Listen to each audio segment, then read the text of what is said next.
There went our 9 hour streak we were going to go for. But go ahead, Tyler, whenever you're ready. And we're live. Are we live or? We're live. Go ahead, Tyler. Hit us Okay. up. What we doing? All right. Shut up. Cool it already. You're taking enough time already. Well, this is Beyond Retro episode 2, ladies and gentlemen, here, and we're back to dig back to the 80s and a little bit of the 90s action as well today. And I'm Tyler Baker, and Joe Amato is here with us. Joe? How's it going, Tyler? And got somebody new for the show. This is my first time meeting them, so that's why I figured I'd wait till we're all set.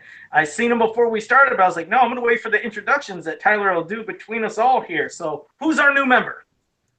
Our new member here is someone I've known since 10th grade in high school. And I was going to introduce him in hopes that people would think that Ken Anderson was going to be showing up on the podcast to do the Beyond Retro, and then they find out that it's not Ken Anderson, but it's Nathan Kennedy, Mr. Kennedy. Hey guys, how's it going? Pleasure to Thanks meet for you, having me. Oh, yeah, it's great. I mean, when Tyler said, you're a super fan of all things 80s, 90s, from games to horror to cartoons to whatever you can think of, I was like, this guy sounds like the perfect person that needs to join us for this show. Because, as you know, I mean, me and Tyler, there's only so much we can contain between ourselves. So to have another member makes it perfect. Oh, well, it's great to be here. And like Tyler and I have been talking about, like everything retro 80s, 90s for as long as I've known him. His main passion being He-Man, and you guys doing that podcast has been really great work as well. So thanks for having me on to this one. Oh, yeah, no doubt. So this one we're going to talk about some of the great 80s game shows for kids and then some slipping into the 90s. But, Tyler, if you want to start off and then have Nathan go right into it of whichever one you want to start with, because there's plenty of them. We're going to start with the best of the best. And, for those who don't know what I'm talking about, we're particularly looking at the game shows of late 80s on Nickelodeon. Because we're not really going to be talking about Price is Right during the 80s or Let's Make a Deal with Monty Hall and stuff like that. Yeah, we're talking about kids ones that were geared towards kids. I like Concentration with Alex Trebek, even though that was a cool show too. I remember enjoying. But these are kids-based game shows that I'm sure people who listen to this podcast will be somewhat familiar with the ones we're talking about. And we're going to start with, I think anybody who would want to argue that this is not the definitive kids game show, I think they'd be heavily outnumbered to sit there and say that they thought, I don't know, there was a bunch of crummy was Nickelodeon did in like the late 90s, early 2000s. But anyway, Double Dare, hosted by Mark Summers, is going to be our first game show that we're going to dive into and just praise the hell out of, from the dynamic of the show to the various physical challenges and the obstacle course, but that seemed to flip flop every single episode. It changed, from various Sunday slides to noses leaking snot and peanut butter and jelly sandwiches and pizzas. It's so we'll just kind of dive in and get your all's initial thoughts on the show before we get right into the meat of it. So go ahead, Nathan, newest member, start us off. What's your thoughts? My thoughts on Double Dare, like Tyler said, probably the definitive children's game show, especially in regards to hosts, and we'll probably get into that a little bit later because I did a little bit of research on some of the shows that took place during that time period, and Mark Summers definitely has the right personality. When you go back and you watch some of the other shows that we're going to touch on, you kind of notice that it just seems like they did a quick audition, here we go. But Mark Summers, just the way he carried himself, he actually seemed like he wanted to be there, and you don't get that a lot in some of the other shows that Nickelodeon did through the early to mid-90s. No, he enjoyed it, and you could tell it's what Tyler said before too, and we've all said, is Mark Summers talked to these kids or whoever the contestants were, because eventually we got Family Double Dare, but he didn't treat them like they were, like children, or talk down, morons, or children, or talk down to them, or just God, because as you said, we'll talk about some of these other hosts that just the way they spoke to the kids, and it also was like you didn't feel like the kids were always under pressure, like he didn't literally shove a microphone, but like some of those other hosts, it's basically like, what do you like to do? What do you do here? And these kids, I've never seen kids look so uncomfortable on other game shows, but not on Double Dare. I mean, he didn't do that to them. It started right off into the action, said a quick thing, and then bam, got into it. But Mark Summers, yeah, he is pretty much he is the best game show for all the kid shows that you could think of. But Double Dare itself, God, I mean, just what an exciting show that you always dreamed you could be on, whether it was you and a friend or eventually then when you seen Family Double Dare, you're like, oh man, that'd be a dream. And then the times that they'd have sometimes a celebrity, you thought, how cool would that be? I mean, like the perfect mix. I mean, the time they had Bobby the Brain Heenan and Gorilla Monsoon for Slopomania, I was like, oh man, I would have loved to have been on that episode, sitting next to Bobby Heenan, or maybe Mr. Perfect and Hacksaw Jim Duggan. I mean, you guys remembered a couple of those episodes, didn't you? Because I loved when the Brain was on. I loved when he was on because it's mixing wrestling. We loved wrestling. We loved that, and I didn't know if you guys remember those episodes, but they were good ones. I didn't know they were on there, Joe. So you're just assuming that I knew that. No, I did not know that they were on there. That shocks me because you're right. I do assume, that Tyler, because, you have a great memory for half this stuff. And, well, you probably didn't see those episodes. But no, there was a certain episode where it was Bobby Heenan. They were done that without the parents, right? I'm assuming that those did not have parents. Yes, yeah. Yeah, and what's even cooler about it was just... They're still airing the pairs of kids. And I think from 80 or probably 89 and on, it was Family Double Dare. So I got to see a lot of the pairs of kids, but because I think the show started airing in I think 86, 87. I honestly can't remember if it was 87 or 8, but I know in 88, I think it was 88, was the time when Bobby Heenan and Gorilla Monsoon were on. And you're right, it was just, one celebrity with one kid. The cool thing is, no matter who won at the end, the kids didn't know, but basically they let both kids win it all. Because like on that particular episode, Gorilla Monsoon and Bobby, he was doing great with his partner, and they won and they went to the end. And I think when they got to maybe the fifth or sixth obstacle, I think you seen Gorilla Monsoon choke holding Bobby's partner in the background, holding him so he couldn't get to whatever obstacle. And then, the Brain, he falls in this pile of mud, or I think Gorilla flipped him into it. But then they said, hey, you from the other team, whatever the girl's name was, they said, you guys both win it all. They just gave everything to both the kids. So it was fun. It was basically, if you were going on there and you were with the celebrity, they were going to give you all the prizes for both teams no matter what, or both kids. So, yeah, you'll have to YouTube it. Those were some cool episodes, and they did the same slapstick humor that, Bobby and Gorilla like doing. So it felt like it went from primetime wrestling right into, Double Dare. It was a perfect mix. Yeah, I'll have to check that out. Nathan, did you know about that? When Joe started talking about it, I vaguely kind of remember that end part, but other than that, I don't really recall the wrestlers and everyone being on there. Okay, yeah, it was just a couple times. Several years older than us. Joe is in his late 50s, I guess. Well, I thought you were telling me before we started this that he was in his early 60s, maybe. Pretty close. That's why I wear the mask. You guys don't want to see the old man. I'm this man behind the mask you don't want to see. It's like Benjamin Button. But yeah, exactly. In about a year or something, you're gonna see me. I'm gonna be like 20. But no, it was pretty cool. Like I said, with the celebrities and things. But the show, it was one of the ones that, you've seen it. It's just from beginning to end, you love the excitement. You almost never wanted them to answer the questions. I know I didn't. I was like, oh, please don't know the answer. I want you. No. I liked them to be able to. I wanted the kids to keep going, keep getting. I'd pick my team depending on how they look. They look like a bunch of doofuses. I'm rooting for the opposite team.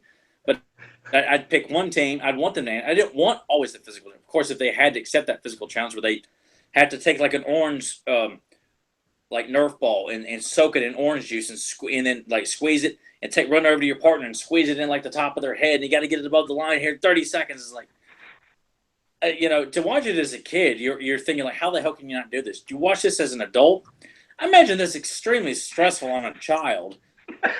Fill up this little cup with this little pissant, shot glass size, Nerf ball that you got to run over to your partner, but you can only do it on top of your head here, and if it falls off, it doesn't count. And it seemed to be very stressing at times because the other team gets the points you get and stuff like that. But sometimes they'd have some really cool questions that you might know, they would ask like social studies questions, then they would ask pop culture questions. Yeah, there was, I think, even a team one time, that's what they were known for, was their strategy. I don't think they went to a single, physical challenge. I think that they answered everyone. In fact, what they do is they had control, and then you would say dare. The other team said double dare, and then when it came back to the team that said dare, they knew the answer. It's like they were using a strategy. They figured the other team was dumb.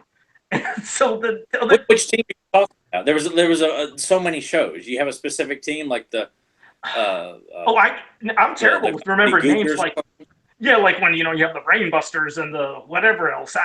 I'll be honest, I couldn't remember a lot of the names of the teams. I just remembered sometimes the episodes. But there was a particular team that just used strategy, and I don't think they ever did one physical challenge, and they had a super high score because they would just always dare the other team, and they figured the other team were morons. And sure enough, that other team never knew nothing. They always had to double dare it back, and the other team answered it right every time. So, but yeah, when it came to the show, and you got going with the obstacles. I mean, there was the ones that you loved to hate. Some just drove you nuts. Like I've said to Tyler, I mean, the one that drove me insane sometimes is just the pizza. I mean, they flip over that pepperoni, and it's right on the pepperoni, or just under. I'm like, how are you not seeing this? It's right there. You'd scream at the TV. You'd having a heart attack. But like Nathan, what were some of the ones that you remember maybe being your favorites, ones that drove you nuts? I mean, what were your thoughts on a lot of these challenges? I remember the one challenge there towards the end. It's almost similar, I guess, to the pizza, but like the peanut butter and jelly sandwich. It was kind of the same way. You're just sitting there, and you can kind of see Mark Summers like, oh, but he doesn't really want to say anything because he kind of wants them to figure it out on his own. And he's kind of yelling at him. Probably the one that I would think most people remember is the nose, like having to dig in the nose and dig through there and get out. There is one question I wanted to ask, because you were talking about that episode where they were using the strategy to obtain all the points. How did they end up doing at the end when it actually came to the physical part? I think. But God, did they win that? That's weird, because that would be funny, you saying that. What if they use strategy for the mental because they sucked at doing physical? They sucked the of course. Like that's something. I'm going to try to YouTube that later after we're done. That would be terrible. What if they did go to the end and they just got to, like the third obstacle and sucked? I don't know, because you're right. There was some of them, like you said, picking the nose.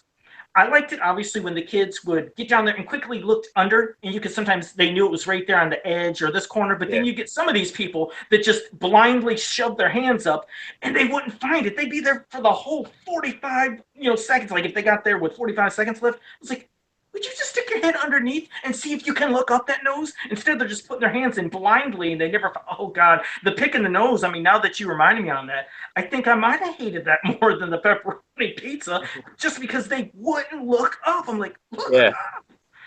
But Tyler, any ones that drove you bonkers on those obstacles? Probably the ones where you had to dig through like sludge, which is the three that we've discussed already, and because a lot of times they would put the nose at the very end or the pizza at the very end, or sometimes they'd stick one in the middle of the 8 obstacles, and you wouldn't get to see the other 4 because sometimes they put them in there good and deep sometimes, where it's like, no, it's not just going to fall out sometimes. And so you want to see that, unless the grand prize was going to Space Camp. I'm like, man, that price sucks, man. Why can't they go to Universal Studios or Nickelodeon, not Space Camp? Well, I mean, they're already there, right? Well, the show was filmed in Pennsylvania. Really? From what I remember. Actually, filmed in Pennsylvania, because I thought that too. I thought it was filmed at Nickelodeon Studios, Florida. Because I used to wonder about that too. Like, well, they're there, they get a free trip. Well, but I think the show. I listened to an interview with Mark Summers earlier this year, and I'm pretty sure the show was filmed in Pennsylvania. I think at the PBS Studios. I think. But I may be incorrect on that. But that was the big grand prize was to go to Universal Studios or Nickelodeon Studios. And at the very end of it, you have Harvey say you get like a jukebox if you get the second option. You get a Tyco RC car if you get the third one. You get some sort of a Toys R Us or KB Toys gift card. I love seeing that. I always like seeing when they offer that. Yeah, that was always a fun one. Those 3 were probably the hardest Or they even had the car wash one, which the kids would be slipping. Wasn't there one where they had to go to like a car wash, like this kind of foam padding with water in there, Yeah. and they're trying to get I through it. remember I that mean, and it doesn't look hard at all, but because it's the last one, they're slipping, falling all over the place, trying to get that damn flag. And sometimes that would be, elusive to the contestants. But the Sunday slide will forever be the definitive obstacle on that course. Climbing up that greasy or kind of slide panel to get to the top and to go down that hot fudge slide with that big kind of kiddie swim pool of ice cream with like 3 massive lumps of ice cream down at the bottom. The excuse me. The coolest, it's like it that made or broke the show for me as a kid when I would watch it and wait to see if that Sunday slide was going to be on there. Especially when they learned the Sunday slide, because at least, from mental memory, not saying this how it was, but like the first time you basically seen that, you'd see them trying to run right up the middle of that slide, kept going down and down, and then they're holding on the sides and trying to pull themselves up. And eventually they learned they're allowed to put their feet off to the sides of the thing and go up. Yeah, because if you ever see, I was like, oh God, don't put your feet in the middle, go off to the side. Like the one I think that drove me nuts, I don't know if it was like an ant farm. I hated seeing that. Yeah, the ant farm, you got to climb over the top and go down to the bottom. You remember that one, Nathan? No, actually I don't. Yeah, I'm sorry. That's okay. I mean, there were so many different obstacles, but there was this. What about the wrestling ring? The wrestling ring, you had to jump in the ring and get the flag off the big bald-headed wrestler. Yeah. Cool, man. I like that one. It was simple, but it was cool.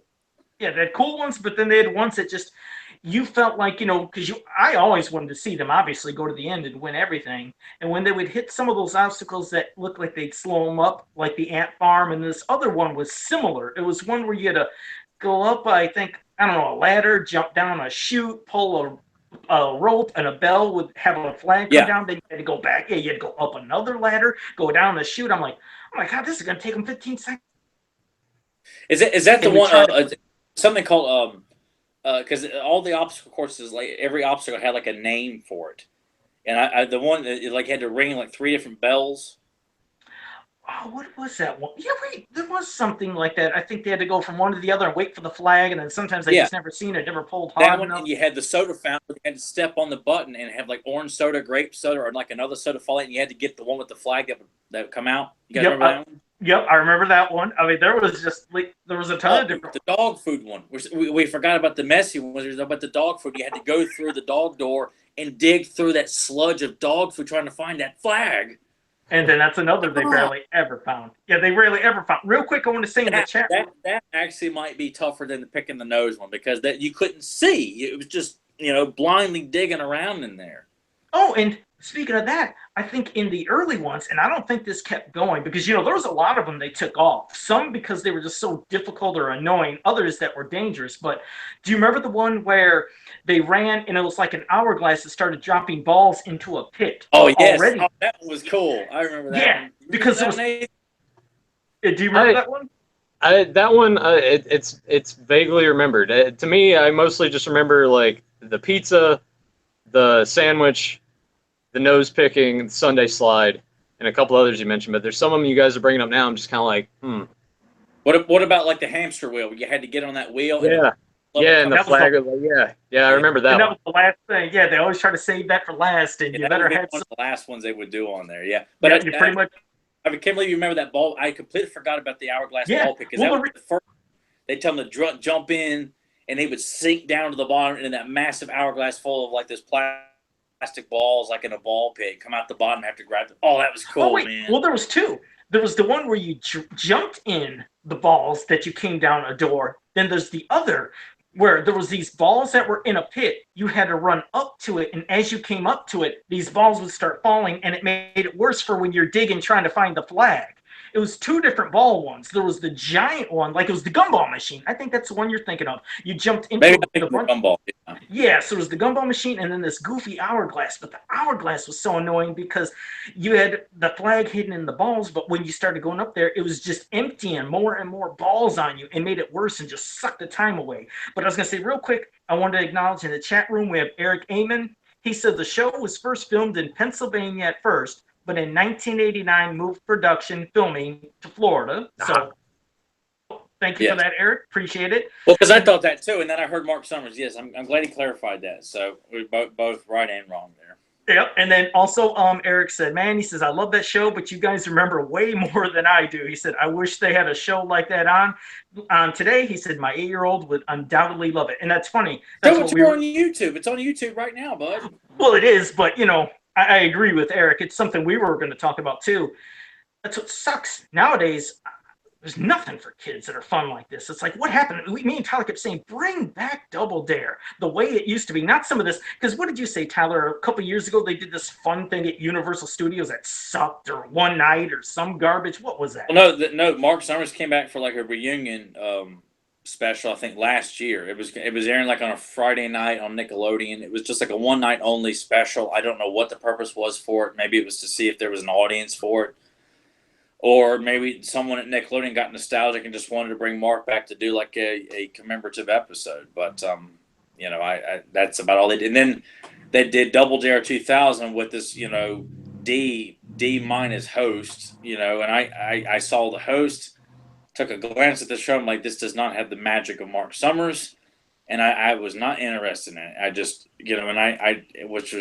I blame mainly the host because I just felt like, this guy, he just, and as we go on to the various other shows, the hosts are trying so hard, to get favored in their humor and their yucks, and they're practically doing everything but throwing a banana peel on the ground and deliberately walking over and stepping on it and hoping that the kids laugh. It was just Mark spoke to them, just like a fun uncle, whereas everybody else is trying so hard to put themselves. This is about the kids, answering the questions and getting the challenges taken care of, and that's why I just felt like I didn't give Double Dare 2000 a fair shot. I think it's on YouTube as well. I think Nathan's even got it on the that DVD. Set. Yeah. Tyler actually for my birthday this year got me a DVD that contained it's like an episode of regular Double Dare, Family Double Dare, Double Dare 2000, and then like Legends of the Hidden Temple and some episodes of Guts and Nick Arcade. Oh yeah. Well, hey, since you got a DVD with that, Tyler, which one do you want to go to next? Or Nathan, which other Nickelodeon show did you want to hit into? Because there's a bunch of them. Which one's memorable? What do you want to? Which one? I would say one that's memorable for me would be Legends of the Hidden Temple for sure. I feel like that's one that gets a lot of nostalgia, I believe, with the different teams making the T-shirts and everything that you didn't really get with Double Dare and some of the other shows that came out. It goes to like the host of that show, and we're probably going to talk about it, but that guy just always seemed like annoyed all the time. Like kids would just answer things wrong, and he would just look at them like, "What's wrong with you?" And what did you think of the obstacles itself, like what they had to do, especially at the end? Did you get antsy with that, wondering what the hell was going on half the time? Because sometimes they looked absolutely lost. I mean, they're describing to do one thing, and they're not even having to do that. I'm like, what is going on? It just seemed like it was insanity. Yeah, one of the episodes I watched on the DVD there at the end, like, there's the one kid is just like stuck in one room and just wasting so much time, and it's just like not even doing anything either, just like looking around, and you hear the host like trying to make it sound exciting, but the kid's just standing there, and I'm just kind of looking at the TV like, how did this happen? Like, because I imagine there's got to be a process, right, that they interview certain kids, or do you think that they just and they just like pluck kids out of that? Well, you're going to be on the show today. I'm kind of curious about the inner workings of all of that. I think with a lot of these, and I'm thinking of Double Dare when I share this, that I think that the kids that would be on the taping would do like dry runs of certain obstacles and stuff like that, so at least they would be somewhat familiar if they did make it to a course, or perhaps they even did a dry run before they actually filmed it in front of the live audience. Well, now I'm just kind of wondering, like, what the hell happened to that kid if they actually practice it beforehand, because he's just like lost. Well, I mean, you look at that, and if nobody remembers anything else about Legends of the Hidden Temple, it was the end of going through they would have like a different name for the obstacle course. It would be like a different theme, but it would still be kind of an archaeological kind of Egyptian motif with the voodoo witch doctor or headhunters that roaming around inside there. But you would always have like the room you had to put together the 3-piece monkey statues you had to put together. You'd have like these little icons like you wear around your neck that if you got picked up by a headhunter, you hand them that piece, the medallion. A free life or something, yeah. Yeah, but I watched one of them last night, and it looked really hard considering there was a team that I watched. The girl got kind of completely dumbfounded and lost, and she eventually got grabbed. Her male teammate came in and he got it out within like the last second, finished it. But it's a big elaborate course, and of course TV may be making it look a lot more elaborate than it really is. But it looks like, with 2 minutes, under a time limit, you got to figure out puzzles and buttons and things like that spur of the moment. I mean, I imagine if you're trying to win, I'd imagine it'd be kind of nerve wracking to win that show. Yeah. I would think the same. No, you're right. I think the same thing. It's just like the stress, the pressure. I mean, hell, you'll see people going on video game shows that are adults and, they sit there and freeze on answering a question. You can only imagine going on a game show where you have to go through a whole course. And see, that's the thing is a viewer, when you're watching, you don't know, like, where is he going? What is he supposed to do? For me, I'm just saying for me, not from everybody else, it drove me nuts. Like, compared to Double Dare, I knew, okay, you had to go here to here to there to there. It's bright. It's the studio. You know what's going on. Then we go to Hidden Temple, and it's like, God, it's dark. There's parts when they're going into a crack, they're lost. Are they going up? They going down? They going to the side? And it just made me too antsy. That show actually drove me nuts. But it was so good because of that, though, because it was such an elaborate obstacle course, because it was. I mean, they got these like small like crevices where you had to crawl up underneath, kind of weave through it to get to this top level, drop down into a big pit and hit this button and climb through this door, or they'd have like vases you had to break. I mean, it was extremely ambitious for a children's show when it comes to like you have to accomplish all these puzzles and feats of strength, so to speak, of like climbing up and doing all this stuff within 2 minutes, and otherwise your partner's going to be kicking you in the nuts when you get finished because you failed. I've often thought what Nathan would have been like had I known him when we were little, and him being on one of those shows. Nathan being prone to like, yelling and stuff like that. Oh yeah, I definitely would have yelled at you. But I mean, it goes to say, like, I know I was shitting on that kid that I was talking about, but I probably would have been super stressed out had I been in that situation. Because you're under that time limit, it's so elaborate, and you're just, I would be just as lost probably. Yeah, and definitely, I figure every one of those kids were probably feeling like that. Like I said, just as a viewer, and for me, I've always been one of those, hey, look at that light, there's light appearing everywhere in everybody's room. It's not mine. But no, I was always the person that I loved screaming at the TV. I loved it too much because I don't know. I just, as you can see, I just get worked up. And when I'm not knowing what's going on, it would drive me nuts. And I think that's what made me hate watching the end of Hidden Temple usually, is just because I was like, damn it, is he coming up left, right? And like, it says squeeze the monkey or squeeze this. And like, he's not even squeezing it, but he's still getting through the room. What the hell is going on? Because the host is telling one thing. He didn't have to put the monkey together. Well, maybe not that one, but there was like in one of those rooms, I know they had to squeeze a statue or squeeze they had to something. hug. It was like you had to hug the monkey.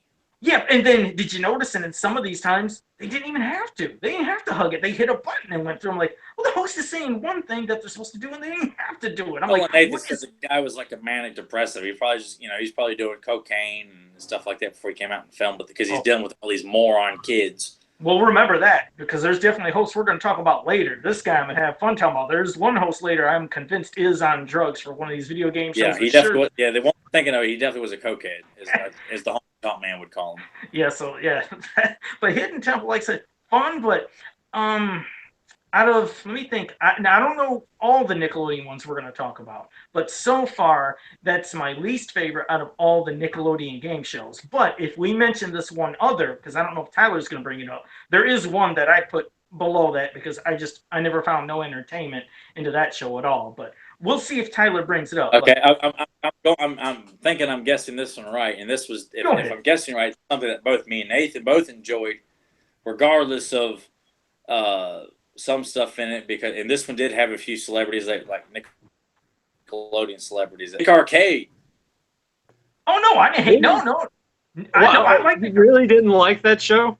No. I like Nick Arcade. No, I did like that. I thought because you told me you had all these issues with the end, but they go inside the game. Not my least. Hold on. No, I'm saying I liked it, but that's not my least favorite. That's not beneath Hidden Temple. There's something that's. Well, then what's your least favorite before we get going with this then? Because I'm.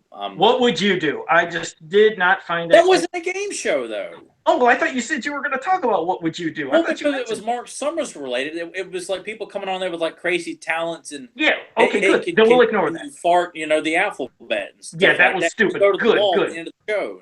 Okay, I was concerned. I thought you were going to bring that up. So good. Thank God we're not talking about that. But no, Nick Arcade. No. It was like Nathan, wouldn't you say that What Would You Do was kind of like a talent show / kind of, hey, anyone in the audience. That's what I meant.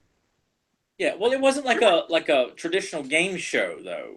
I mean, it was okay, but I'll kind of agree with Joe that What Would You Do kind of sucked in hindsight when I'm really thinking about it now.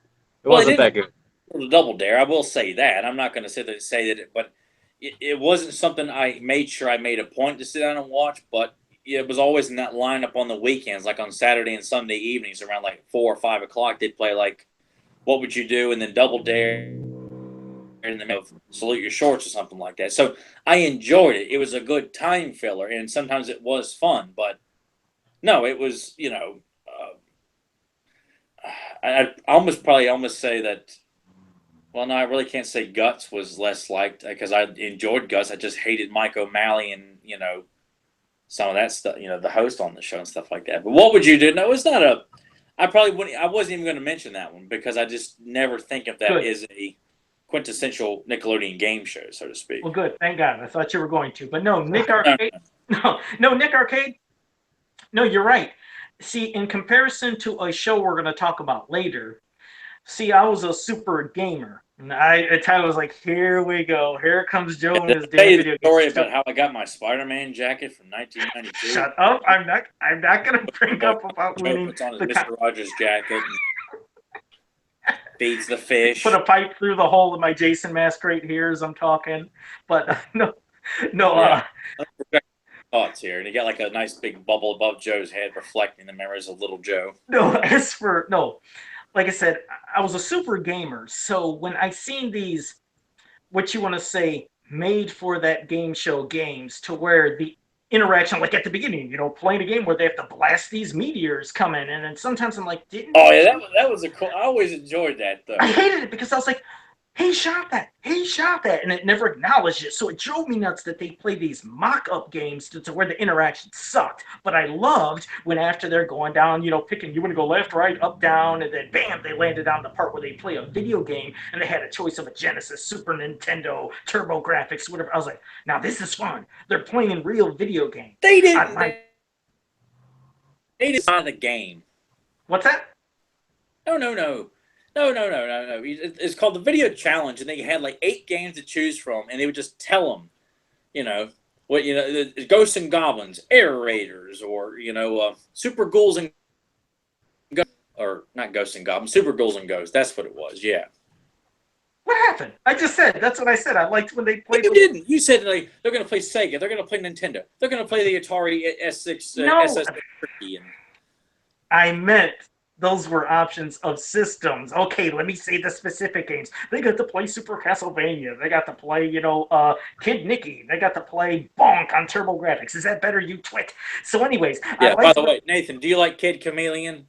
Shut up. We're not going to start with that. Don't you dare start with that. Hey, this is my first time on the show. I'm not going to do anything to make him too angry, and I'll just leave it at that. Oh, you hear that, though? If he liked Kid Chameleon, he just would have come out and say it there, Joe. I'm going to have it out with Tyler about Kid Chameleon one of these days. But anyways, I liked when they got to play the real video games, when they had a choice of playing the games. That, to me, got me excited. The fake games sucked, but at the end, it was cool seeing them interact in a video game. What kid wouldn't want to be in their own video game? But that was something that drove me nuts, too. It's like, are they not touching the little idol? Ain't they touching the rock that's moving? It's like the interaction if it like sucked, and they're always getting hit by a boulder, and then they seem like they lost so badly. So Nick Arcade was fun for some things, but damn did I hate that end, because I told you I got worked up on stuff. But go ahead, Nathan. That was just me getting worked up. Oh, I just when we're talking about the selection of games and the episodes that I watched on that DVD, like most of them were just the space shooters, the over the top stuff. Like I was hoping for more side scrolling things, but it was just a lot of space shooters. I'm like, all right, here's 8 arcade cabinets and 6 of them are basically the same thing. What's the point? Oh, you got to get 200 points to get this, and it's like they could have. I feel like they could have done a lot more in that regard. I don't know if that was like rights issues with what they could have and couldn't have. I know they did have some side scrollers, but there were side scroller games I never even heard of. Maybe there were some ones. Well, it was like Ghosts and Goblins, and there was another one that you had mentioned. I remember those, but everything else is Yeah, like space shooter. Yeah, because I think sometimes they did Bonk. I think they did Bonk for TurboGrafx, because that was, the flagship game for TurboGrafx was Bonk. I think. Is that the little caveman guy? Yeah. Yeah, with the big head and boom, boom. Yeah. Yeah, but I mean, what was so cool? I mean, the whole show, aside from the host acting like he was, shooting heroin before, he was trying. So, I mean, he had to always be so animated. I mean, even when he's like, and telling, all right, Nathan, you're going to be playing this Tyler. We want you to wager how many points, you're willing to bet on your partner here. And he would have to sing along with the music while you're writing on the Etch-a-Sketch or whatever it is. Yeah. It's like, dude, shut up, man. I'm trying to write the damn number here. Not only that, too, but like in the process, he would stumble over his words. Like he's got the cue cards right there, and like he just can't. He just fumbled like constantly. I'm watching that DVD, and I'm just sitting there with the drink in my hand, and I'm just looking at him. And I'm like, how did this guy get hired? It just didn't make any sense when you compare him to like a Mark Summers, who was just always top notch and on his game. I mean, overall, I liked the host of Nick Arcade at times, but it was just something. I mean, in comparison to like the host of Video Power, he's Mark Summers compared to that guy. But he was just trying so hard to be, dun dun dun dun dun. It's just constantly like dancing and saying, like, dude, it's not necessary, man. Stop, monkey here. You don't need to be so. Especially when the kids aren't laughing, the audience isn't laughing, nobody's laughing at this guy. He's not even getting a reaction. It's just kind of one of those awkward laughs, that the kids would do because they feel like they have to do something because he's in their face and dancing around, and But the whole concept of the show of playing that game with Mikey, the narrator would say, okay, this week Mikey's going to the deep swamps, and you got to avoid the nasty crocodile hunter here, but where he's lurking out there. And having Mikey, I would have Mikey walk right, and it would be picture puzzle, and then you have to put together like this like picture with like static all over, trying to figure out what is this picture. And there was a lot of cool challenges on Nick Arcade to get points, asking trivia questions. But as we all said, we're all waiting for that video challenge to land because they had so many games to choose from. That was the big highlight and finale. And what did you think of the grand finale? Did it drive you as nuts as me, or? No. I always wanted to see Mongo because he was my favorite of the 3 villains. You had Merlin, Sorsha, and Mongo. And Mongo was the big muscle guy with like the spiked green armor. And I mean, they would have various stages with like snakes flying around and rocks and birds and stuff like that, and harpoons being thrown at you. And it was mesmerizing to me because I remember when the host would say, all right, guys, go in and battle Mongo. And the doors would open and the smoke would come out. And you'd be like, this is the most epic thing I've ever seen in my life. And to see these kids go in and have to hit these coins and dodge the fireballs from Merlin or Sorsha or Mongo, it was unbelievable to me as a kid. I wasn't tearing it apart like you. Yeah, see, you're right. I think that might be. But there were glitches on the show. Like I would clearly see one kid swiping at a coin, and he's hitting it, but it's not registering that. And yes, there were moments that you wanted to go on the ground while you're eating dinner, watching it. Like this, this sucks. This is BS. They should have won, but. I mean, I'm gonna have to kind of side with Joe when it comes to that. As a kid, it did annoy me a lot that there was a lot of lag. It would definitely piss me off if I was on the show and And I'm sitting there like looking at it, trying to like swipe the coin and getting damaged. And I'm like, no, I'm not, man. Like, come on. I get really pissed about that too. So I understand where Joe's coming from. Yeah, yeah, because Yeah. no, I mean I appreciate that, but you're right. And sometimes, like with me and Tyler, I always love just when we have our own different opinions and interpretations of things. I always say sometimes it's, I think, the experience of not only of like how we first experience stuff, whether sometimes him with videotapes, me live at TV, but also times with possibly the age gap. Because with me, I am older, and I always had this, just me being a video game player, how I was back then.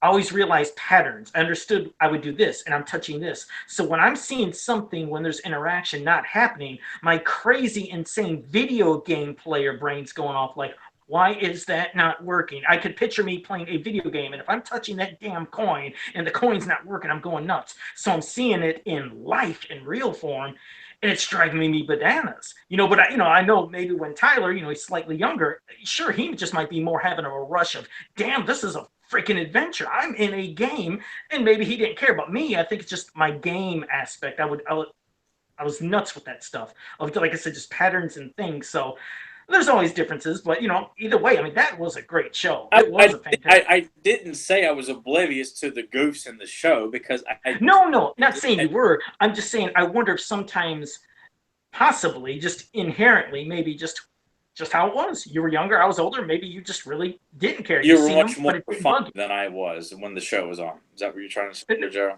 Yes, that is what I'm saying. No, I'm just saying for you, you might not really have cared. You're talking to one person that was a lunatic with games. You might not have been as nuts with the games as I was. So I just think it could have been different impressions of just how a game. I could have beaten you terribly in King Griffey Jr. Major League Baseball for Super Nintendo. I can't beat Nathan in that, but I could have crushed you in that one. No. Yeah. Well, I mean, you are right about that. You will never beat me at that game.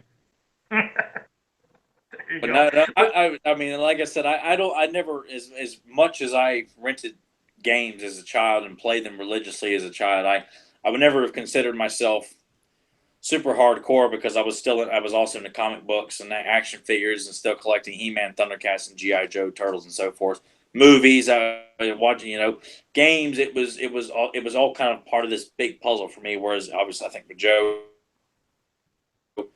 he was Jimmy Woods from The Wizard. That's what Joe was. Constantly looking for California, and he got 50,000 on Double Dragon. No, but that kind of was it, because I told you, as when I started becoming a video game player, that's when I was done with playing with action figures and collecting them and watching pretty much a lot of cartoons. It was video games and certain things, and of course loving the movies. And of course, you're older, you're starting to date, so it was different. So yeah, just different experiences. Well, I was chasing girls in daycare, just so you know here. So it's not. It's not about that. Chasing girls in daycare, crapping his pants with some handy snacks, getting real excited when they walk through that door in Nick Arcade. Yeah. No, but what I mean, just going out. That's and of course, I guess you can have a date at any certain age, because I mean, Joe was taking girls to go see Extro in theaters, so exactly. Yeah. So I was super young then. I mean, what a first date experience to see one of the grossest movies in history not in history, because I haven't seen it since then. All I remembered was it was super gross when I seen it. Just watch the trailer. The trailer alone for. Do you know the movie Extro, Nathan? What is it? It's called Extro. It's like you'd probably if you go to RottenCotton.com, it's on one of their shirts. It's like this boy with an alien standing behind him. Hey, just type in Extro. It's X and yeah, and the VHS cover was quite memorable as a kid. But I think when you guys are talking about it, I think the VHS cover, I'm kind of visualizing in my head. I think you would really recognize it if you just do a quick search. But the trailer alone is gross as hell. So I have no doubt that movie is probably still just as gross as it looks. I've never seen it. I just remember seeing it in the video stores all the time. It was gross. It was bad. It was a bad movie. Hadn't seen it since I was a kid, but all I remember. Joe's first date taking a girl to go see Extro. I mean, I went on a date and took a girl to see Free Willy 2, so, Yeah, but that was probably going to make her cry, and she was going to be all India, whereas Extro, she's going to be puking in a popcorn bag. Yeah, but that would be kind of funny, though, right? Like, that'd be a good first date. bad as that. I'm reaching into the toe of popcorn, just pulling out vomit. It's like that is fantastic. I got But too much butter here. no, that's oh god, don't say that. What if it was all slippery? Wasn't paying attention. I think it was super buttered, and oh god, we got to stop thinking about that. All right. Well, now another one for Nickelodeon, which this one I loved watching. I love watching Finders Keepers. So Nathan, I know you have to have experience with Finders Keepers. Believe it or not, I did not remember Finders Keepers. Tyler actually texted me, like, "Hey, you should check this out on YouTube." And I maybe just blank space being younger, but no experience with Finders Keepers that I can recall. Oh, well, what did you think? At least once you started YouTubing it, what did you think of the show? I thought it was interesting. Like, it's a cool concept, and the 1 or 2 episodes that I did watch, like, the kids on that show seemed to already know like what was going on. Like the dude wouldn't even finish the question and they would answer it correctly. I'm like, oh, well, what's going on here? See, But that's no, like these kids did dry runs on the show before they actually tape it. Like they, or at least are familiar with the rooms and where they've got to go. Almost, maybe not completely because they still would get lost, and still can't find anything in those rooms sometimes. But yeah, you've seen how that started off first when they played Finders Keepers. They would originally like circle things that they had to Yeah. find, and then they started interacting in the next season where they grabbed like sticky things to slap up on the board. In the original, like the first seasons, it's like they pretty much knew what they were looking for. Like every time you looked at the puzzle that you had to circle, heck, half the time you only seen 4 things on that board. You see like a cupcake, a shovel, a pickaxe, whatever it was. And so like this dessert, and before they even said it, bam, they hit the button and they circled. It's like they knew, oh, it had to be the cupcake. But there was, sometimes they had a hard time finding it. But then when it got past that and got into the rooms, what I've told Tyler, at least from what I thought it looked like, it started off with kind of the first season to where it seemed harder because they would describe something, then they start looking at, and everything was so messy and cluttered in these rooms that they'd have to find a single coin, and it could have been in one of 40 freaking shirts or something on the floor. They never found it. And then in the next season it's like, my god, just you lift up the hamper and there's this just a gigantic thing so easy to find, even to where what I hated was I've never liked people giving others clues, but the host would sometimes like, come on, look everywhere. You can even look down. You can look over to your right. I'm like, well, why don't you just pick it up for them? yeah. Yeah, but you forget how, like on that show, like, hey, if you open a door, you'll always walk through this. And like, what does that mean? It was just like the items themselves, like they're riddles, almost. I mean, they're very, original riddles. They're not like Edward Nygma riddles. But it just felt like you got 30 seconds. Like, what the hell does he mean by that? Sometimes they were like, self-explanatory. Like, Frankenstein's favorite baseball food is this Frankfurter. Sense. But some of them are just, I'm not surprised they didn't find it at all. Because but I appreciate that because it was a challenging show. That's what I liked. I liked because it was so challenging. I like the and challenge. Harvey did the narrative just like on Double Dare. Yeah, and then what's funny is, you're talking about how some of these hosts try to be funny, and then sometimes there's like skits they would try to do where have somebody doing something in the background before. It's like, I don't care about any of this nonsense. It's silly. Yeah. Nobody's laughing. Just get off the stage. Let these kids play. You can even tell the kids look annoyed. They're they're doing something in front of the kid or in the background. The host says, "I'm like, hey, what do you think of him?" And they're like, they don't care. Like, I want to look for something and win prizes. Get the hell out of my way, just so I can do what I want to do. Well, see, yeah, even the Nick Arcade host is definitely a lot better than the Finders Keepers host. Where, even though he's obnoxious because of how overly animated it is, there's a little bit of. See, I couldn't picture anybody hosting Nick Arcade other than I can't remember his name at the moment here. But he was somewhat likable, whereas the Finders Keepers host is about as Joe has said before about certain people, white bread, just plain boring. There's nothing here. He's just wearing that goofy sweater and but it's funny that it's like they think kids are dumb. You just put any Joe Blow and hosting the show and it's going to be a hit. But like a lot of these guys didn't leave the impression that like Mark Summers did, or You know, we'll look at Mike O'Malley from Guts. Like, yeah, I remember he was obnoxious as hell, though. You know, but the Finders Keepers host is pretty forgettable. Like he just doesn't leave. He's like he's trying so hard, and no one's laughing. This is one of those. You know, I went back to refresh my memory on Finders Keepers. I mean, the kids aren't laughing. The audience isn't laughing. It's just a lot of awkwardness when these guys are trying to be funny. You know, nobody's paying attention. I mean, the crickets aren't even making noise. Well, that's because they're manically depressed. Yeah. No, but that is, you're right. That's what makes the show, is much as they didn't realize it, you need to have a host that's at least entertaining or you feel comfortable with. Because with Mark Summers, you felt comfortable with them. The kids would laugh. They looked like they're always smiling. They didn't look like they were, not at ease. But almost every other one of the game shows, I mean, the kids just looked like, they're ready to just pass out and have a heart attack.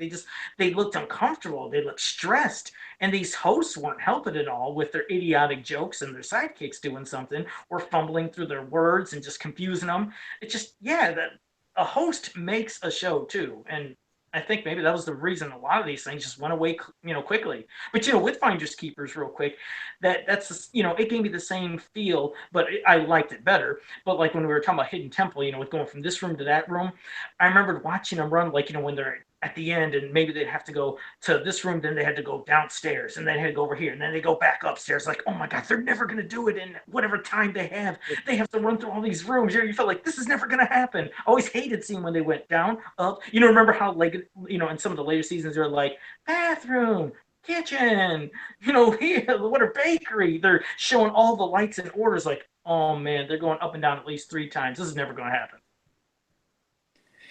But I mean, that's what I think makes it. I mean, it's a show that, aside from the goofy host, the concept is really, really good. I mean, it's.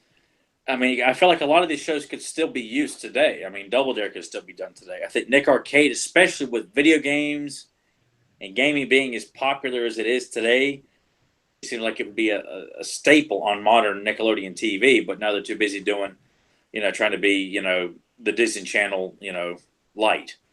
But I mean, Finders Keepers, it's a great concept. I think it's a very challenging show, and I think that's something I think that they really ought to reconsider. Bringing back game shows for kids on Nickelodeon. I think Finders Keepers should be one. Well, pretty much most of them. I mean, Legends of the Hidden Temple. It was another. I mean, can we really say? Well, do you guys remember Make the Grade? That was another game show that was more about like. No. Academics. No, I don't. Things like that. Oh boy, well, now that's one.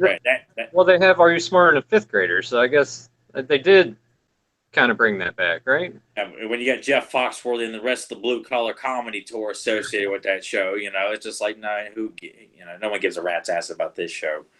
Did you guys see the video with the host of Nick Arcade? It may have been like a year or two ago where he was talking about how he wanted to bring the show back for a new generation. Oh, really? Yeah. No, I didn't see that.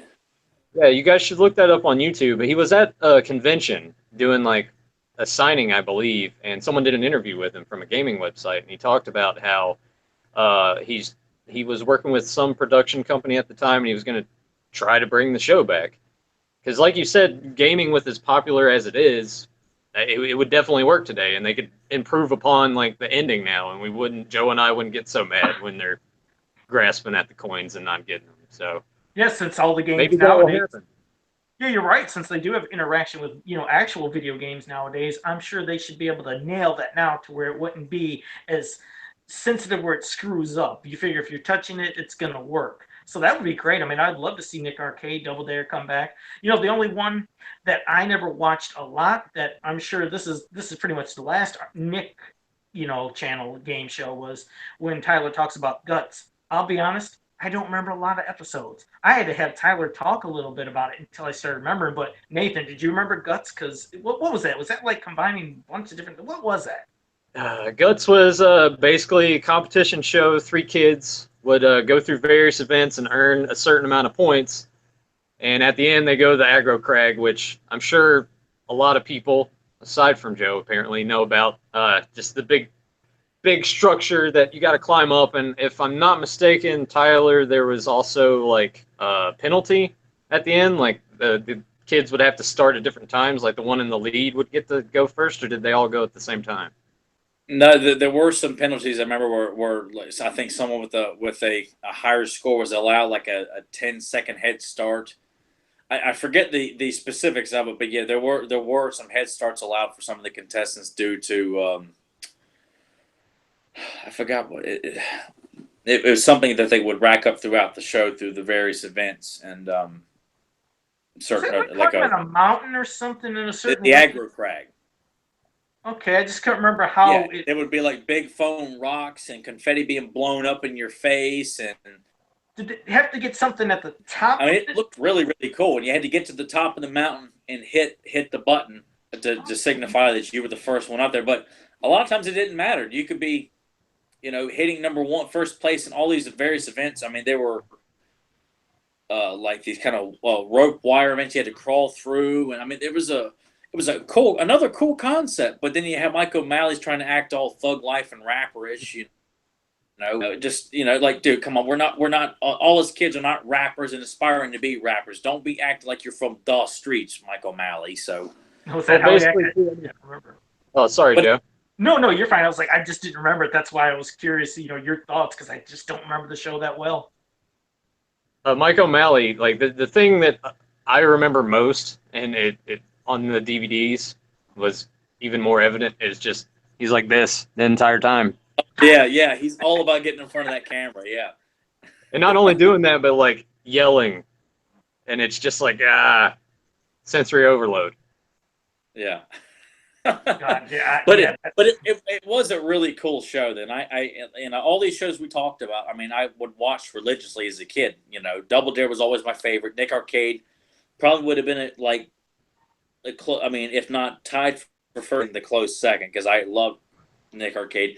Guts, I kind of got to where I'm like, I'm so sick of the host here, but it was still a fun show to tune him out and enjoy these various, sport obstacles from. They'd have to get in like I think these. Didn't they have some boats where they have to kayak in a pool Yeah, they had and to, try to?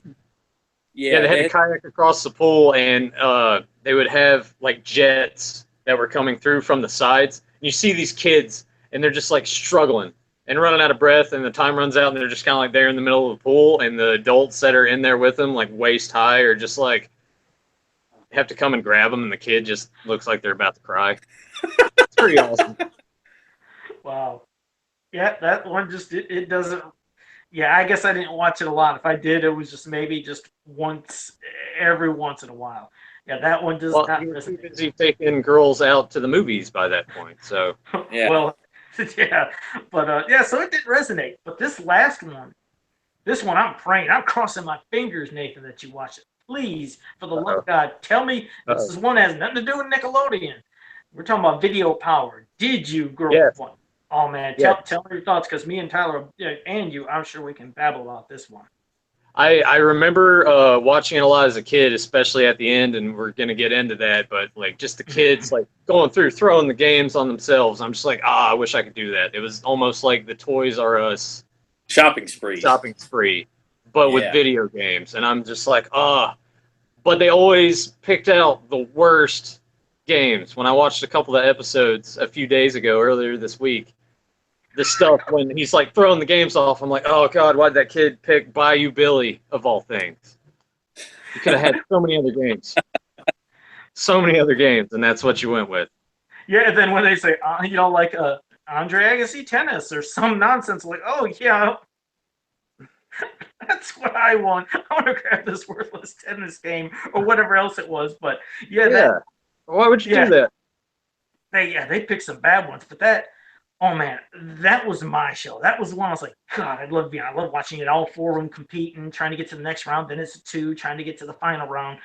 But we were unfortunately graced with one of the most insane, just horrible hosts you can imagine. First, Video Power, before it became that like video game show, it was a cartoon that they had. The cartoon wasn't much better. The cartoon was terrible, and the same guy, Johnny Arcade, he like hosted the cartoon like in between skits. But then they thought, hey, let's do a video game show, which thank God they did. And I can't even remember if that lasted, what was it, maybe 1 or 2 seasons with the actual arcade game playing? I don't know. But this guy, he's one that was, I guess it was supposed to be all improvised. Everything he did, apparently. I mean, he was just going on, just right, like the seat of his pants. But he was never funny. He would drive kids insane. But Tyler told me about. He's like, Joe, you got to watch this one episode. You've got to see this episode where there's this kid that didn't, he didn't make it to the final round. He's like, you got whatever the hell. I forgot what the game was. He's like, you got it. He's like, it was wampum. Wampum.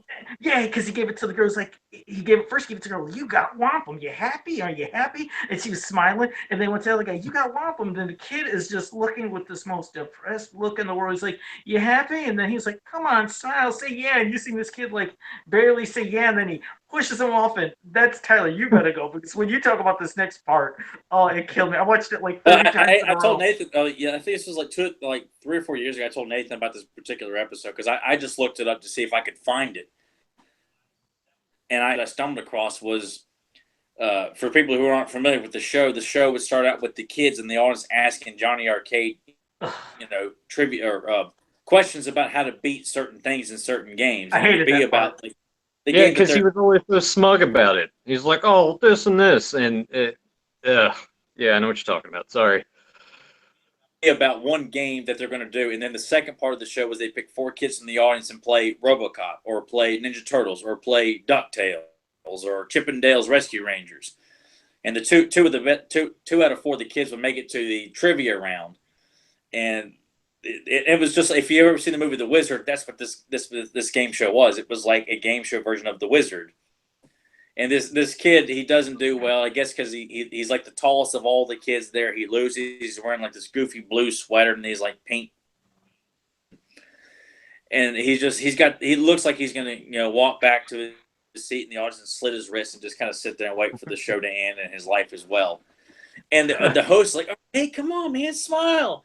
And it's on YouTube. Look up the episode "Video Power RoboCop," and he pushes the kid away and make it sound like the kid walked into traffic and got hit, which is probably what happened. The show was over. He walks out with his wampum, stands in front of a Mack truck trailer, and just gets crushed, with his wampum. Hey, but to be fair, I think wampum's worth a decent amount of money now, so joke's on them, right? Oh, I guess it? that like DuckTales. I mean, because that's an extremely high commodity video game as well. I think DuckTales was one of the games they played on there as well. Yeah. On this show is that the kids that make it to the trivia round, they'll ask them questions about the RoboCop 2 film. Like, in RoboCop 2, what drug is RoboCop trying to stop? And it's awesome because as a kid we're watching this, but look at it now. These kids are like, nuke. What this particular drug was in the sequel to a hard R movie, it was just like, man, the early 90s and 80s are just balls to the wall, kick ass, man. What other children's games can questions about rated R films to children? I love this show, man. God, I'm so thankful we grew up when we did to have experienced this stuff. Yeah, it was the last good times, 80s into 90s. And Video Power, you're right. The other thing that I always found amusing was when they would talk to those final 2 kids and doing the trivia back and forth. And they would even ask questions about the game they just played and they don't even know the answer. Or there was the one time they were playing, I think it was, I don't know if it was WWF Arcade or whatever the one wrestling game was. Was it WrestleMania Challenge, or it was just, what's the first WrestleMania for Nintendo, Nathan? It's just WrestleMania, right? Well, the first one was WrestleMania, and then I think the second one was WrestleMania Challenge. Yeah, I think they're the first one's got Hogan tearing his tank top on the cover of it. I think that was the first, and I think it's the one they played Video Challenge. No, I think they might have been doing WrestleMania. Yeah, I think they were doing WrestleMania Challenge, because I know that first one, just WrestleMania, to where like the little icons would pop in the ring. Remember, that powered you up. This one was it wasn't that one. This was the other one. I think they had the Ultimate Warrior in it, so that's why it should have been Wrestling Challenge. So they're sitting there and they're obviously like, he said, who's your favorite wrestler? And then the one girl said, Ravishing Rick Rude. And then this is a child. This girl was, 12? I don't know how old. And he was like, yeah, you like muscles? He's like, you like my body, huh? Maybe after the show. And he's like, oh, well, maybe we won't talk about that. I'm like, What are you talking about? This girl's 12. He's sitting there like flirting and hitting on a 12-year-old girl. It's like this guy's just brain is gone. But then what's funny is they'd ask a question about that game, and sure enough, the first question was, "What is Ravishing Rick Rude's finishing maneuver called?" And She the didn't girl's know it. standing there. She didn't know it, and then he gave options. Like I was like, "Yeah, you're a big Ravishing Rick Rude fan," but I mean that host, he would interact where he's grabbing the kids. It looks like he's choking them, pushing them around, telling the corny jokes. Nothing was funny at all. But this guy was just absolutely. He was the worst host in history, and the guy who was the like co-host that would talk about, all right, she's got 30 seconds left and she's got about 5,000 points, and this person over here has got that guy was a cool one, like Tyler I said. like That him a lot. I thought he was cool. He should have been the only host on that show. Yeah, he should have been. I keep thinking that Johnny Arcade, he had to have known somebody really well. He had to have been a spoiled kid. Yeah, Maybe his dad. his uncle or his father must have been financing that game show, and he's like, "No, we're going to make my boy give the actual professional host the co-hosting job, and we're going to let my boy interact with the kids and dance around and play grab ass with the kids and stuff Yeah, like because that." he had zero talent, and there was It's no charisma. It was he had the charisma of an ice cube. He just because there was no he structure. sucked. Yeah, he didn't sit there and have a good delivery of how he started every episode and saying something else. It was just off the wall insanity. There was no structure at all. Like I said, he was the craziest host. But then we get to the end, and what you were saying, Nathan. Yeah. Oh man, talk about the most exciting thing that every kid dreams of. Because like I have all my games over there, in a different section, like Genesis, Nintendo, Super Nintendo, Master, whatever. And I used to trial run fake, hold them. I never had a sticky thing to test with it. But as you know, you can put them on there and grab stuff. You'd get kids that you'd think that maybe they told them, all right, you got a $40 limit, grab one game. That's what you'd think, because they would start going. And I was like, are you going to grab something? Like, there's two examples that drove me super crazy. This one kid, he's looking through, he's not seeing nothing, he's looking, goes all the way up to the top. I'm like, okay, you're at the top, you have not a single game. Then he grabbed the one that he liked and he went down the chute. I'm like, huh? That wasn't even the one to win a prize. Like, you grab one game. Another kid went through, couldn't find nothing, went to the top, looked. He went to the chute with nothing. And the hosts were screaming. They said, grab something, grab anything. And they ran up there and were grabbing stuff with them and threw them down the chute. Because I was like, what are you doing? I mean, I would try to grab 20, 30 games. Like, there was this one kid was a genius. He grabbed a whole bunch. It was first there was that one tall kid, not the one Tyler's talking about, but there was this one kid. He looked like an older kid. I mean, he loaded them up, not only on him, but he was holding more. There's a ton. This other kid got a bunch, went to the top, threw it down, grabbed a backpack, threw it down, and before he went down, he grabbed another backpack, threw it down, and went down with it. I was like, that's what you should be doing. But I mean, did you ever envision and dream and hoped you would have been at that end to grab games? And did you ever trial run and fake it? I know I did. No, I never trial run anything like that. That was only you. Well, Nathan, tell me you had to. I never trial runned it, like actually doing that like you did, but I always dreamed of it because I was kind of honestly like you when you were talking about earlier how once you really got into video games, it sort of the action figure part sort of faded away. I was almost kind of the same way. Like I got super into games when my parents got me the Nintendo when I was 5, and it just sort of went from there. But I would have loved to have been on that show.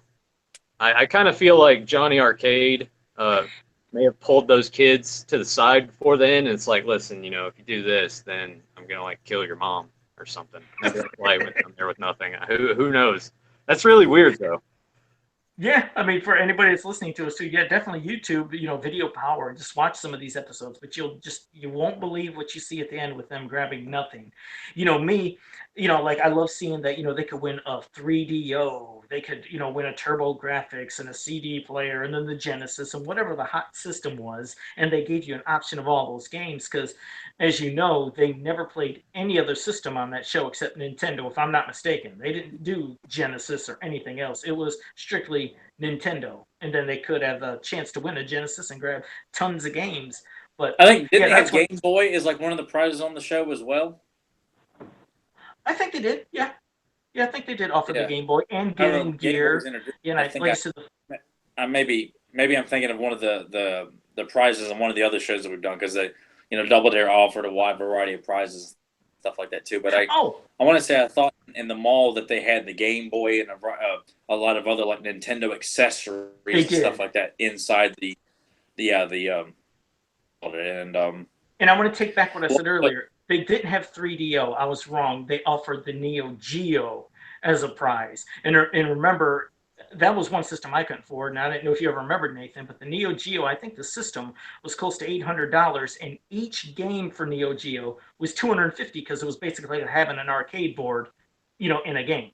Yeah. You got to kind of wonder, like, with Neo Geo, even the TurboGrafx, like the prices that they were charging for those back then, like, Jesus. No wonder, like, no one bought them because couldn't afford. Yeah. Yeah. But the Neo Geo would have been awesome just because of the graphic capabilities. That's like you said, bringing the arcade home. Right. I think that may have taken off had the price been a little bit lower. Yeah, because I never knew anybody that had the system. I mean, I would have felt bad winning the system on the show because I would have never been able to buy a game. No kid is going to be able to fork out $250 for a game as many times as they want. It's like, no, you're just going to be sticking with your $40 to $50 games that you can save up for when you were a kid. But, oh, God, so I never witnessed anybody that had a Neo Geo. I don't even know if they gave those away as, like, at the end, that, you could win the system. But do you remember if they offered Neo Geo games throughout the, the whole place to grab? In the whole run, did they offer those games to be grabbed? I just remember Nintendo games. Just that, and the specific game you always had to look for was a Nintendo game too. Like it was always Nintendo based. I don't recall ever seeing anything Sega related on there. You're kidding? No, they had tons of. Oh yeah, they had tons of Genesis stuff and Game Gear, but they offered it was like some of the times like if you find James Buster Douglas or Douglas boxing or Evander Holyfield boxing, you could win a Sega Genesis. But they did have. Okay, I guess just because I had Nintendo, I was more inclined to pay attention to the Nintendo aspect. So I clearly missed the Sega stuff, and now that you're talking about it, I remember vaguely some of the Sega stuff mentioned. Like I said, I've been Nintendo all my life anyway, so. I'm more fond of. Well, I mean, like the special games. Like for people who never watched the show, but before you're sent off in the mall, the host tells you if you want the larger prize at the end, a very specific game inside the mall, and grab it and take it with you along with everything else that you want to, and you get like a special prize. I remember the Jackie Chan Nintendo game was one of them because I really wanted to play that game as a kid. Do you guys remember that the Jackie Chan Nintendo game? It was like him on the cover, like wearing like a black tank top, I think, or something like that. I remember the game. Yeah, I remember seeing it like to rent, but I never bothered with it. Yeah, I remember that being like one of the special games. They said if you find this game, you'll win like the grand prize at the end of the show and stuff like that. But it was a lot of fun to watch that sequence of sticking all those games with Velcro attached to your head and all over yourself and grabbing stuff. They had like a big bike and just a whole lot of cool stuff. It's a shame that all these great concepts too. That's another show, not just Nick Arcade, but Video Power will be I think a blast for young kids to play on, and especially as expensive as games are today, and to have like the latest PlayStation upgrade or latest Xbox as one of the prizes on Video Power for the kids to run through the video game store. And now it'd probably just be called like I guess you'd say like GameStop being like a sponsor of the show or something like that, and having like a wide variety of accessories and stuff like that. I think it'd be a lot of fun, but I'm just thankful we got to experience it because kids today will never know. They'll never know that. I don't know what's the best way to describe it, guys. Joy, excitement, I don't know, or I don't know. They have like E-League that's on TBS, but I don't flip over that, and they consider it a sport. And that makes me think, man, I grew up in the wrong time. I mean, could you imagine if they would have had all these big prizes and things for when we were growing up? But that's what I mean. They're just here and there, that wherever you might get a chance to play video. Appreciate the simplicity of those times too, whereas the things have gotten a lot more grandiose and epic. And things like that. But I wouldn't have traded an opportunity to be on Video Power and run through that mall for anything. Oh, No, not at all. It would have been great. No, that yeah, and hopefully, you never know. Maybe something else will happen in the future. I just would love to see, like you said, game shows make a return for kids. Not all the nonsense stuff, garbage you're watching on TV. It would be cool. And Nathan, I hope you felt like you got to say enough because I know you said some of these things you remember, some you didn't. But definitely the next episode that we do, I think you're gonna have a lot more to say probably and get excitement because we're gonna be doing coming up our horror month. So Ah, I know you're a yes. horror fan, right? Yes, sir. One thing I wanted to ask you at the beginning that Tyler had mentioned to me last week. He wanted me to hit you up real quick. Rank the Friday the 13th films. Okay. There's always three that are some of my favorite, and I flip flop them around, but I have to put Part 7 as my top just because I loved seeing Kane Hodder. It's ingrained so much into my head the first time I seen it, him and what he did.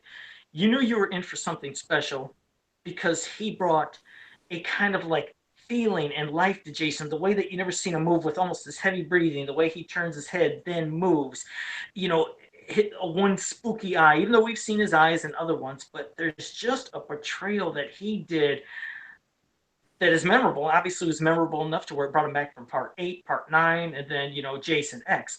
But part 7, I would say, is my favorite. Part 3, because, well, that's when not only Jason got his mask for the first time, but damn it, I just love 3. And I have 4 as being my third pick because, you got Tommy, who's a gamer. He's liking his horror stuff. And it just freaked you out as being a kid that thought of, my God, what if I'd seen Jason? So I would say, yeah, so it's 7, then 3, then 4. Ah, man. 6, 2, 5. Ugh. Ugh. Ugh. All right. Yeah, that's why you see it's Oh, going he low. takes 5 above the first one, and Jason Takes Manhattan here, man. Yeah, well, I'm gonna admit it's just me being. Well, I can't help If it. it was strictly because you like the idea of the fat kid getting killed by that guy named Vic over the chocolate bar, if that was your sole reason for ranking Friday 5 so high, I'd give it to you. And you know what? But I know that's not your. Well, do you remember what the fat kid's name was? Um, I don't. Well, I'll never forget it. It's Joey, my name. So yes, I always remember. Joey. I always remember Joey. See, I remember the axe murderer Vic. If that's the way it's going, just forget it, Vic. Just forget it. Yeah, but you're really out of line or whatever. And bam, he gets it. Yeah. Well, then I go to part 1. Like I said, part 1 it's good, but yeah, I admit I fell in love with the character Jason. But no, I love 1. Then I go to part 9. Oh no, I'm sorry. Then I go to, if I didn't mention 8, part 8, because again I love Kane Hodder, but I just didn't feel the feel that I get when he's at the camp. I love the camp feel. How can you put 5 over 8, Joe? Yeah, I don't understand. What's funny? Logic. I'll tell you, I used to hate part 5 because that wasn't really Jason. But then the more I started watching as an adult, I was like, kind of into this. Not only just because it was a cool twist of everything, but they had some iconic characters. You have Ethel. When she's I won't say all the cussing, but you remember what she would say in a lot of She the was scenes. obnoxious, though. I didn't think there was anything fun about that character. I loved her. I started loving her more than anything. I just really got into her character. And of course, I like the thing of Tommy, the hallucinating and stuff, because, that's the only time you get to kind of see Jason was in his hallucinations. And that used to scare me as a kid. See, some of this probably might be from a kid, some growing up. Things changed. But yes, part 9, then I put after part 8. Then I put part 10. And, oh, wait, I guess I can't count Freddy. Well, dang it, I love Freddy versus You Jason. can count Freddy versus Jason if you want to. Oh, damn it, then that would throw off my whole entire system. It's still up. That would be in my top 4 then, because I love the movie. So, I love it. all right. Oh, Well, here's why. I was anticipating that movie, as you know, at the end of, Jason Goes to Hell, when the glove came up and took down the mask. I was waiting for the movie. We were supposed to be getting it. In fact, I have a tombstone for Spencer Gifts that I think they put out in 1997, maybe, or no. Sorry. It might have been 98 at Spencer Gifts, or it was 97, where it said Freddy versus Jason. So I waited and waited, and it took over 10 years, and then we finally get the movie. and I was just hyped and hot to want to go see it. And I was experiencing the interaction when I went to the theater on opening night. I mean, the crowd was sick. I mean, they were a sick insanity of screaming and loving every moment of seeing Jason. It's like they were pro Jason. I went back the next night and then the night after that. Each time they're going insane for Jason. It was the only movie I've ever gone to see 3 times in the theater. So that just, I was so into it. And the remake, I didn't think that was bad at all. Unlike the Halloween remakes, which were absolute garbage in my opinion, the Friday the 13th remake was pretty damn good. It was awesome. Yeah, it's like they meshed 1, 2, 3, 4 all together and gave elements of all of them. But it's tricky, because I guess I was put on this, the spot right there of saying my favorites. But I can't. It's weird. I almost don't hate any of the movies you really hate. There's some that I guess I'd rank lower. But well, you might as well say yours now. What would you? All right, putting me on the spot. Number one, I'm gonna go with Part 6, and Okay. Tyler gave me some crap about Part 6 a little bit, but that one's my favorite just because that's when we're starting to get it's starting to lose a little bit of that seriousness and bring apart what I love for so much about those later sequels. So I'd go with Part 6. Then after that, I would probably go Part 4 because to me that's sort of like the essential Friday the 13th. If you're gonna pick one to show somebody that really wants to get into it, I would probably start with that one. After that, I would go with Part 3, and then Part 8. Oh man, See, it's hard, isn't it? yeah. Man. Okay. I think after that, I would probably throw the remake in there. Okay. Part 7, and then I'm gonna kind of rank them a little low. I'm gonna do Part 2 and then Part 1. I mean, they're good for what they are, but when you compare them to like the sequels, to me, they just don't hold up as much. After that, man, it's so hard to because 5 and Jason Goes to Hell and Part 10 are just so bad. Man, I'd probably have to go Part 5 just because it's different, at least, and then 10, and then Jason Goes to Hell, and then probably Freddy versus Jason right there at the bottom. Okay, so through that last. Hey, pretty one terrible. quick thing. It's pretty terrible. Yeah. Like when Tyler and I saw it in theaters opening night, like we were super excited like you were.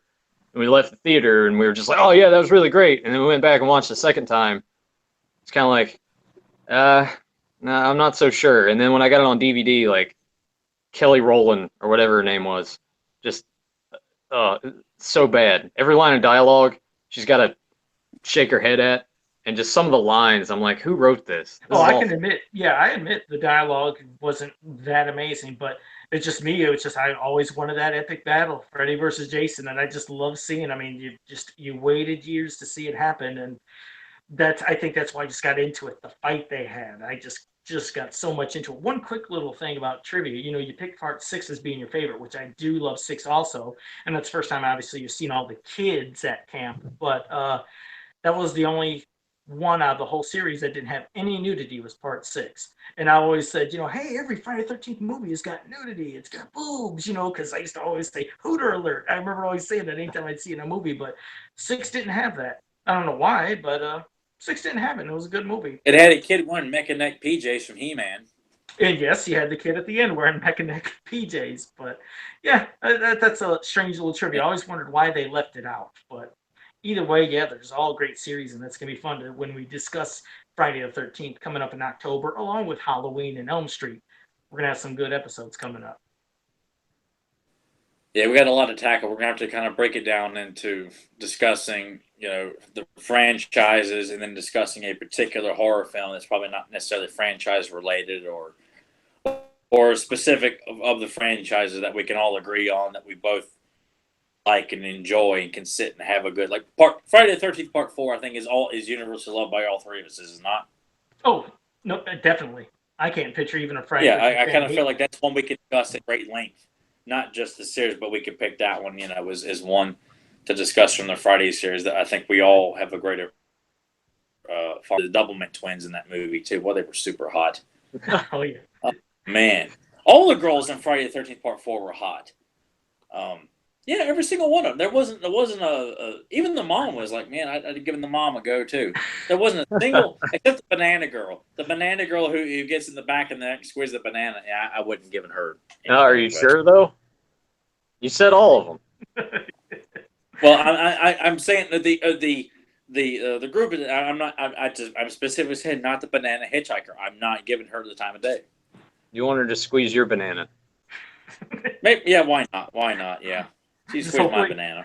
hopefully not as hard as she did in that movie because she'd pop the thing off. But well, Tyler, you want to wrap her up then? And Yeah, we just want to thank listeners, or whenever you listen to this, we want to thank you for taking the time to go down memory lane with us and go down the Sunday slide with us all here. And hope you enjoyed our reflection on game shows and just one of many topics. And like Joe says, starting next week we'll be into October and we'll be starting the Halloween type episodes from the Halloween series, Nightmare on Elm Street, Friday the 13th. Could be talking about Pumpkinhead. We could be talking about Leprechaun, Part Chucky, 2.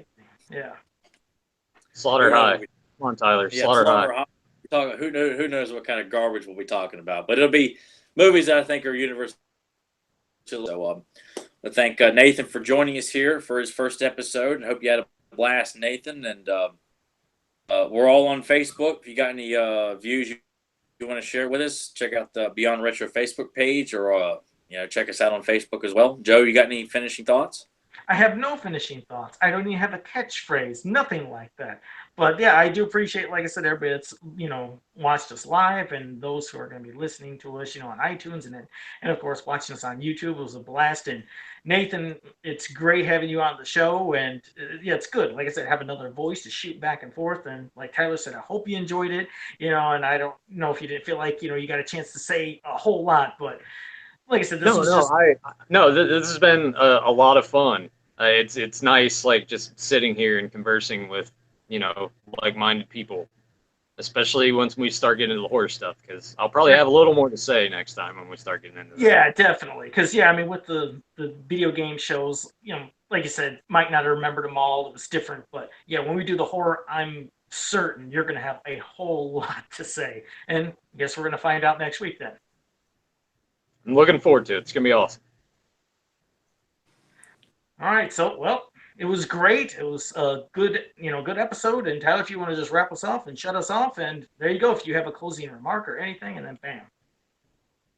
You boys, $5 for this. 20. Okay, 10. 15.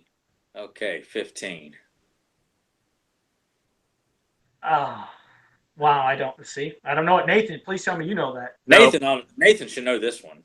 Nope, he's gonna kill me like Johnny Arcade. Yeah, Tremors. Kevin Bacon and Walter Chang. I give you boys $5 for this. 20. 15. It's the first podcast jitters. I'll chalk it up to that. Oh well, he's good at finding the lines as the podcast. He stumps us. He's good at that. He stumped me so many times I can't even count. But all right, guys. Well, again, thank you for joining us, and we'll catch you next week. Hope you enjoy the show. So, catch you next week. Later.